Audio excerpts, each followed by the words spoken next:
because I want to give some time to the press to ask before we go to press conference. Go ahead. Good to see you. Good to see all you guys. Thanks for what you're doing. I'm going to do two quick questions, and as Kevin said, he'll pass it down the line. Question number one is, you just said any health emergency or something along those lines. My reading of Title 42 is any communicable disease, and I think that's an important distinction, so we need to keep that in mind. And relatedly, our Title 42, this is for this room, discharge petition, is based on a bill Yvette introduced, which says as long as there's a public health emergency declared by the president, Title 42 needs to stay in place. So if we need to switch gears on anything on Title 42, we might need a different underlying Title 42 bill to then make ripe that isn't tied to that. So I just throw that out here for consideration. I wanted to throw that. So my question related to that, Brandon, is we're only talking about Title 42 because it's an emergency right now, but there are a whole bunch of other things that need to be done, including migrant protection protocols, return to Mexico under a federal court order, et cetera. So I wonder if you could talk to that. And then secondly, do you believe this is an invasion? Would you define it as an invasion as it relates to what the cartels are doing, what is happening with fentanyl, what is happening to our ranchers, what is happening to our Texans, what is happening to Americans dying, et cetera, et cetera? My question is simply numbers, Brandon. Number one, how many illegal immigrants have been deliberately admitted into the United States since this administration took office, and how many gotaways have entered the United States? Can you give those at the top of your head?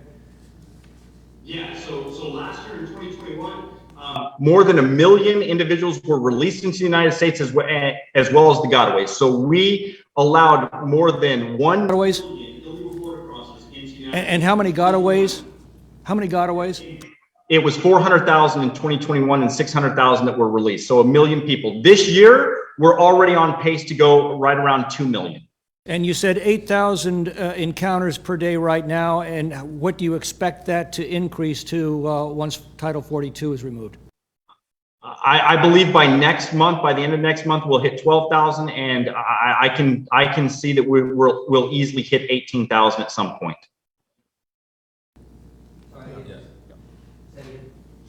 All of those being admitted, or virtually all?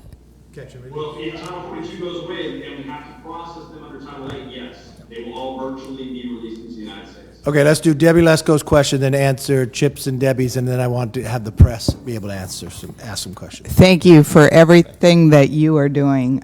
Don't give up hope, because I think Republicans are going to get the majority, and at least we'll have some leverage, hopefully, on the Biden administration. My question, well, first I'm going to comment. I was at an event Friday night in Richmond, Virginia, a bunch of people in the suburbs, and I talked about Title 42 going away, and they didn't really, they don't realize what we do in Arizona about how dangerous this is. And so I was trying to think of an angle that would affect people that aren't in border states, and one of them was about sex trafficking and about the girls and women being raped. And I was wondering if you could just tell our other members how Biden administration is basically part of this whole sex trafficking, sex slave business. I'd like to turn it over to Chris real quick to address the communicable diseases that we're seeing in RGB. He has dealt with that greatly. Chris, could you touch on the communicable diseases? Yes. Down here, I think everybody I know, everybody I work with at my station, and probably every station throughout here, has had COVID at one point.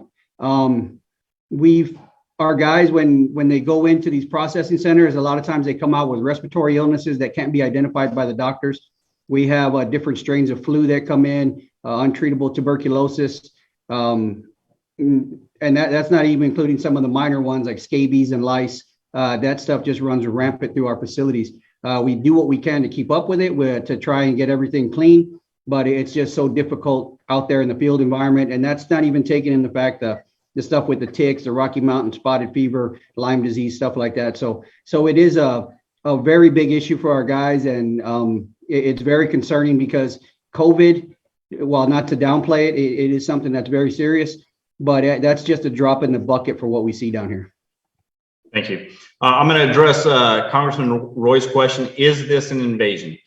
These are transnational criminal organizations. They understand how to destabilize governments. They understand what needs to be done in order for them to make money. They understand that the more people that they're able to get into the United States, the more havoc that they can wreak, the weaker the United States becomes. So for these transnational criminal organizations, are they in fact trying to destabilize our government? I would have to say absolutely. On Debbie's question, we'll go to the media. Answer Debbie's question about human trafficking, sex trafficking. Oh, I'm sorry. Thank you. Thank you. John, would you like to touch on that, please?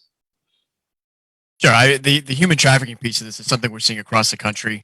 And it's been in the news more so in the past couple of years than ever before. But the fact that we're not even in the field in a lot of areas shows that they're able to exploit that, to be able to get people across that we have no idea are there, and then take them wherever they're going to be in the country. And we're seeing it pop up all over the place. ICE and the FBI and other agencies are basically hammering sex trafficking rings around the country. So until we're able to get a better hold of security along the border, that's only going to get worse. There's just no way around it. Congresswoman, and I'm going to touch on that real quick as well. If we see a young girl or even a young woman that is by themselves, the chances that they are being moved into the country for sex trafficking is very high, especially if they don't have a specific sponsor that is already here. We just had Senator Hagerty on the border this last weekend. His wife was there as well. We spoke with, his wife was there as I was speaking with some young girls, 13, 14, 16, one that was even 21 years old. Their demeanor, the way they act, how shy they are, clearly shows that there is a very good possibility that these individuals are being brought here into the United States and they are going into the sex trafficking industry. They don't know that. They don't understand that when they put themselves in the hands of these criminal organizations. And that's what's very frustrating to my agents and I. We have to deal with the fallout. We have to listen to the stories, and it's driven by liberal policies. If you condone catch and release, if you continue to allow this to happen, you're going to continue to invite vulnerable women and children to put themselves in the hands of these criminal cartels. And when they get here, they get to exploit them how they want until their fees are paid off. Public portion of this, and thank you all for participating. Please stay with us, and we're going to